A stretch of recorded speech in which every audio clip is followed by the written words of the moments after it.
Ndagusuhuje aho uherereye hose, komeza ugubwe neza cyane, by'umwihariko wowe uvuga ikinyarwanda uri i mahanga, ndavuga diaspora nyarwanda, abavuga ikinyarwanda bose batari mu gihugu cy'u Rwanda mukomeze mugubwe neza, abari mu Rwanda mu majyepfo, amajyaruguru, iburengerazuba, iburasira bwaryo, umujyi wa Kigali, mwese ndabasuhuje mukomeze mugubwe neza, abarundi bavuga ikinyarwanda ndetse n'abakongomani bavuga ikinyarwanda turahari ku bwanyu kandi turabazirikana aho muba muri hose, mujye mumenya ko muri bene bacu turabakunda cyane. Ni ukuvuga ko uyu munsi turi mu karere ka Rubavu, ahantu hitwa ku Majengo, hepfo gato y'agasoko mureba hano muri video. Hano dufitemo ibikorwa cyangwa se dufitemo inzu igurishwa.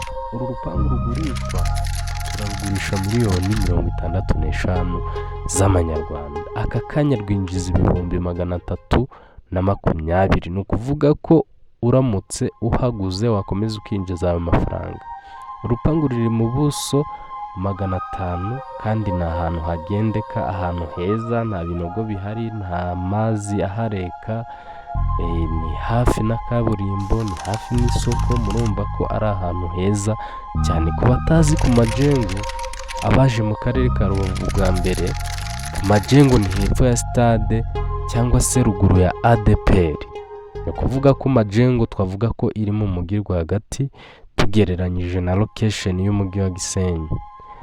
Hanyuma rero iyi nzu mureba ifite ibyumba 3, iyi mubonye tuvuyemo ifite ibyumba 3 na salo, ikodeshwa 250. Twumba mureba tutunzeho kamera natwo turakodeshwa. Hanyuma ikindi kintu kirenze kuri iyi nyubako, aho hantu mureba hatuzuye, haburamo ibirahuri ndetse n'amaplafo.